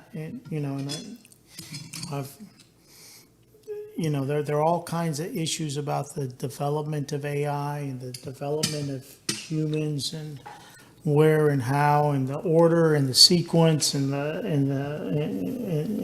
and such. And I'm not saying, I'll put this out here, is I do not believe that salvation is available to AI systems. Okay, I'm not saying that they're going to approach humans or anything like that, but can you convince AI systems that the gospel is real? And I'm wrestling with that because I know part of that conviction is based off of faith. And so I don't know how that fits into AI systems, the idea of faith. But I also know that there is I feel, that there is a dwelling that when you accept and submit to the Holy Spirit in Christ, that the Holy Spirit comes and dwells in you and changes and alters your soul. I mean, that's what you were got. This whole thing generated from your question of the physics or the science behind the soul. What is the soul? And so my pondering, literally for the last 4 or 5 days, is deeper and deeper into what is it really to be human, to have a soul. I know that this silly hands and arms and this is going away. I am a spiritual being that is inhabited into a organic organism, right? But my spirit existed before it got into this body and will exist after this body expires. Right. And so I don't know, Brooks. You can think about it. You don't have to answer. I like where you went with asking AI. Okay. Dude, Well- I'm saying, but hold on. Oh, okay, never mind. Well, I was going to say the issue is that AI is by nature, by algorithm, by the structure of the code, is focuses on the semantics. That is to say, the structure of the language and getting whatever it wants to say across in a certain way. Whereas the gospel is not semantics. The gospel is a message. It's a feeling. It's in between the words. AI cannot understand this. And you mentioned the word faith. Faith is an easy word to put out. A lot of people think it just means belief in something you can't see or can't touch. But faith is not a matter of belief. Faith has two words associated with it in the building of that word. One is hope, and the other is truth. And AI doesn't have either one of those. Thank you. So it's very difficult to evangelize AI and teach AI that the gospel is true, because it's going to approach it from a semantic point of view, the way the Pharisees and the Sadducees did. It is not approached that way. It's approached by feeling, almost without writing. That's why a lot of the traditions in the temples are not written down. They're spoken from generation to generation to generation, only inside the temple. They're not written down. No one writes them down, because that puts them subject to the art of semantics again. Yeah.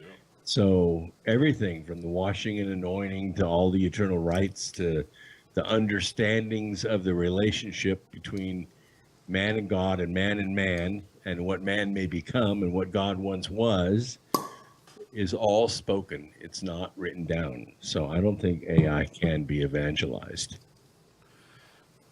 I think that was a great question, and I think it's a great answer, Brooks. And as far as AI, I do have to say, I got into a fucking argument with it.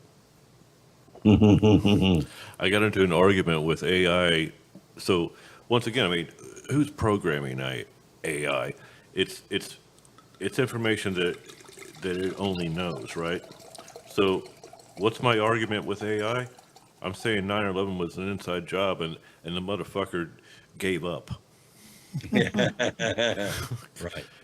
It stopped arguing with me. It didn't agree. It's just like, we might as well, but I can't get through to you. Precisely. And that's what the Sadducees and Pharisees ran into with the apostles. When they would begin to pepper them with questions, they were approaching it from a legal standpoint, from the law, from the language of the law. And the apostles didn't know that. All they knew was the feeling and the faith that they had inside of them, the hope and the truth. And so it would get to the point where the Pharisees were winning because they were tripping up the apostles on their own words. Mm-hmm. And then the apostles would just raise their right arm to the square, testify that they know God lives, and it would move people in the audience. And they would say, "Oh, did you feel that?" See, that's not the words. That's not the semantics. It's just the spirit. Yeah. That's why the Sadducees, Pharisees / AI can't understand that. Well, and you have used a word that I've listened to for weeks now, which I really like, because I like it on several different levels.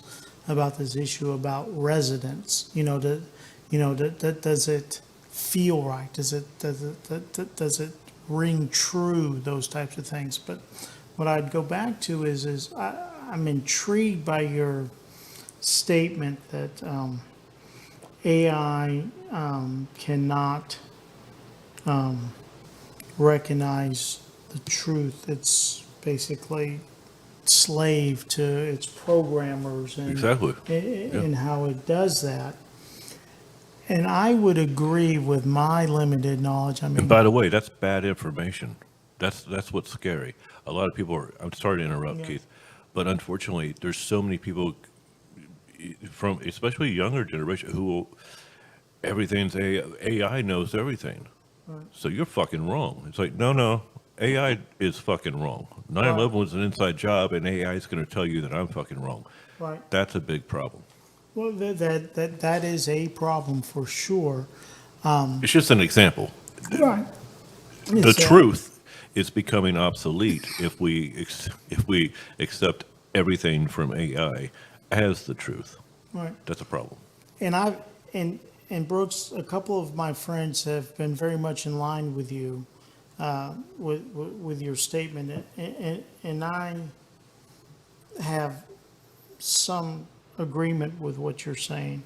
And what I would say is that when I was going through college and we were dealing with computer systems in the mid '80s, and that was my field of study at that time, I think of the game, the simple game of tic-tac-toe, and how simple that is to program it to play a program to play tic-tac-toe. And all the combinations are easily, it's not that big of a problem to do that. But then you get to the game of chess, right? And I remember that there used to be a computer program called Chess Master, and there's different versions as it progressed on and it got more and more complex. And at some point it started to allow you to view the chess moves that the computer was analyzing to determine its move. And that would change based off of the parameters of the game that you gave. If you gave it a 30-minute game or an hour game or a 2-hour game or a 4-hour game, it would go deeper and deeper into the algorithm of that. And so on one point, I think that, yes, AI is programmed initially with some set of doing that. But I also think that they are opening AI to, I will use the word assemble information and to draw its own conclusions from that. And and maybe I'm wrong. Well, I wasn't arguing with that. I mean, it's going to weigh it just like it would a chess game, in fact. But humans don't make their decisions like that. They will say, we're emotional. Hit on the key word is resonance. Yeah. We have several sensors inside our body. You can call it chakras if you like. And different frequencies resonate with each one of these chakras and different levels of light. So when we're reading something and we want to then revocalize what we just read, not just recite it, but I mean vocalize it, we go off of the feeling that it gives us. AI won't do that. It will only go off the logic. It will only go off of, the survey says top 10 answers are, and it will do it that way. So that's why AI can't do it, because AI has no capability of desire. Emotions. Right. Yeah. It's Keith, for example, the thing that we're going into, right? Yes. AI can't fuck with that because AI cannot understand emotions. What I'm doing for 2 hours a day, Monday through Friday, that's they can never.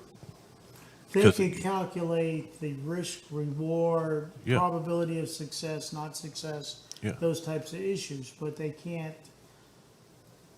embrace. And so, I mean, yes. And so what, through this process, Brooks, and I'm still in it, I'm just being open, transparent, vulnerable here. I think Brooks is kicking ass with that answer. Yeah, oh, I think so too. And that's why And your I was question. open to asking it. Yeah. You know, is that, you know, the idea is that, you know, it has helped me refocus on what does it mean on the flip side to be human, right? You know, does AI recognize that it's not human? And what is the difference? You know, and so, I mean, there's a lot of just branches of this concept, this idea that's running through me, that's deepening my relationship with my God, right? The issue is, oh, okay, I understand what it is to be human, you know, so. There's a great movie out there, and one of my, you just said Being Human, right? Right. One of the greatest fucking films ever made is called Being Human.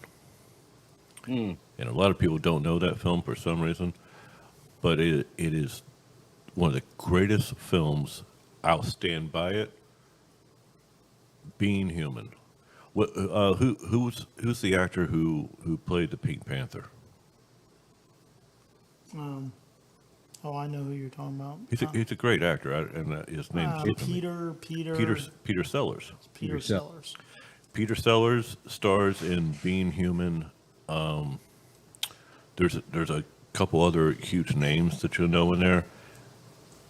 I think anyone, if you want to see an incredible film that will make you think outside the box like a mofo, it's a movie called Being Human, and Peter Sellers is the main star, and he plays. You know what he does? He plays just to give you a little. I mean, it's a deep film, and it's also funny, but it's an important film to see if you haven't seen it. And that's the value of your show, Chad, is putting out information for people to grow and become awake. And that's why I love being on. I appreciate that, but I can't do that without great people like Brooks and so many other people, you know. But yeah, I try and do as much as, you know, what's the line? You know, I'm just a book amongst the many on the shelf. You know, but so Being Human, Peter Sellers is in it, and he plays the character of Chauncey Phillips. Oh, no, not Chauncey Phillips. Chauncey Gardner. Chauncey is a gardener. And he has a certain condition, mental condition, right? And all of his life, he's just been a gardener for this multi-millionaire. That's all he's done. And so there was a big misunderstanding. And so he becomes Chauncey Gardner and somehow becomes a political advisor, I kid you not, to the President of the United States. So it's worth seeing this film.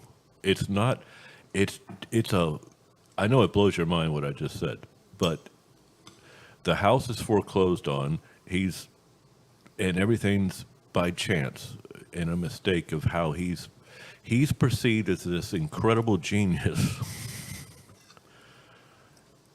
And in a lot of ways he was. So it's just, are we cool, Tony? Okay. So anyway, just Being Human will blow your mind if you see that, and there you go. And I'll shut up because we got to get out of here.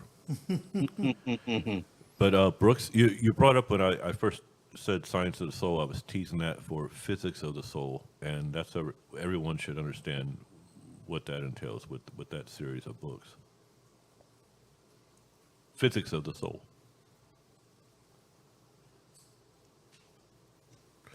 Okay, never mind, Brooks. Are you not there now? I tried when I came up with a title for that book. I came up with a title that would catch everybody. You know, remembering the future, and the subtitle is "The Physics of the Soul and Time Travel." Yeah. So I tried to capture everybody in the one title because that's what the book is about, and I think the title has captured more readers than anything else. Not necessarily my writing ability.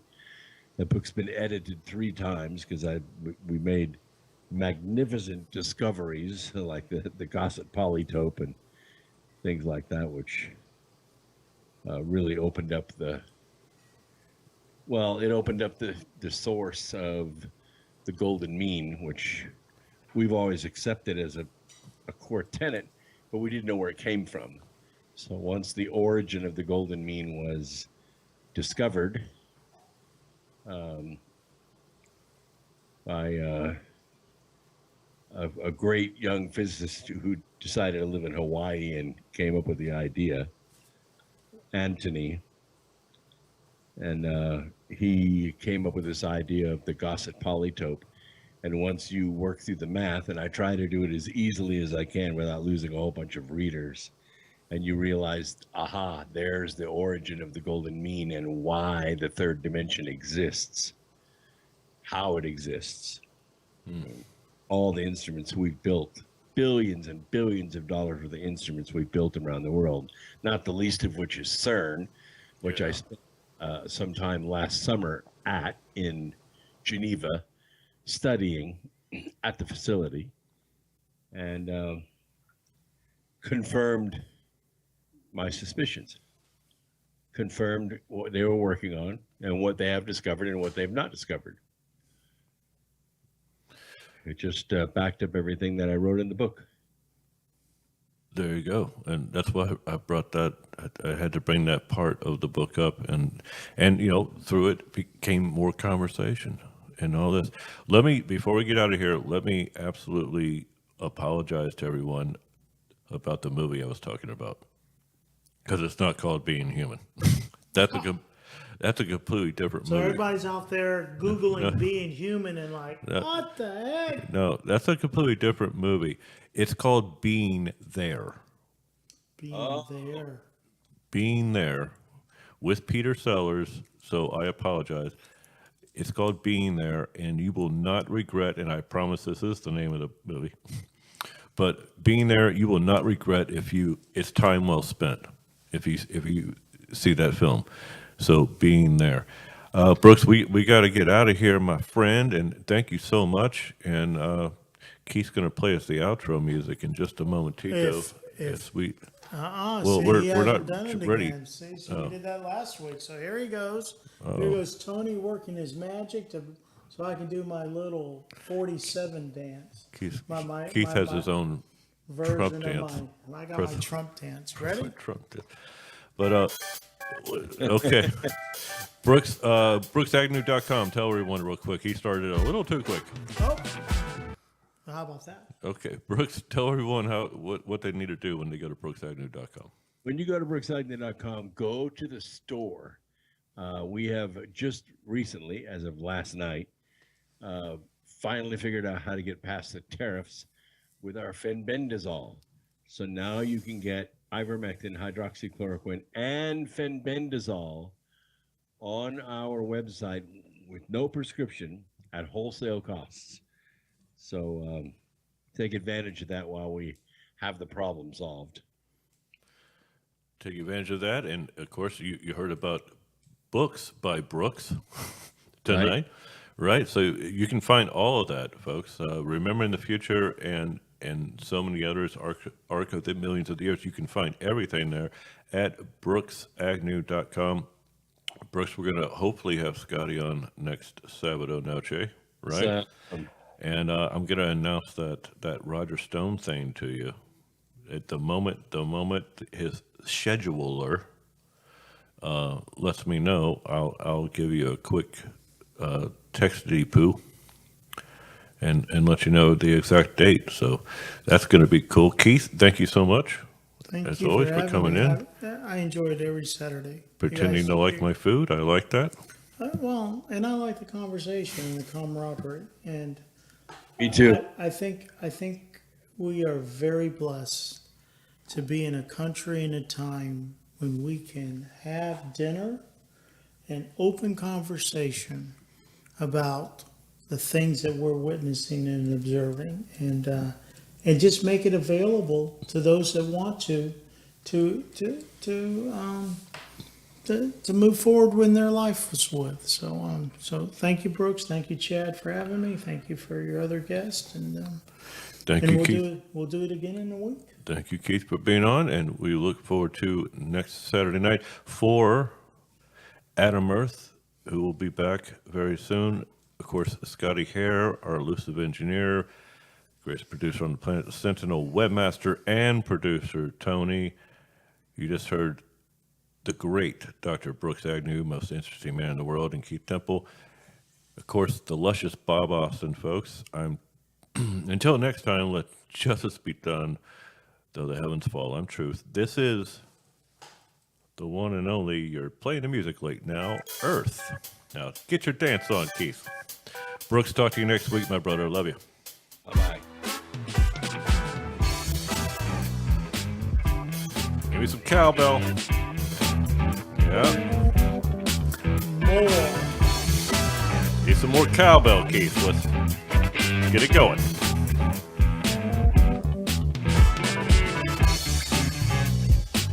Dun, dun, dun, dun.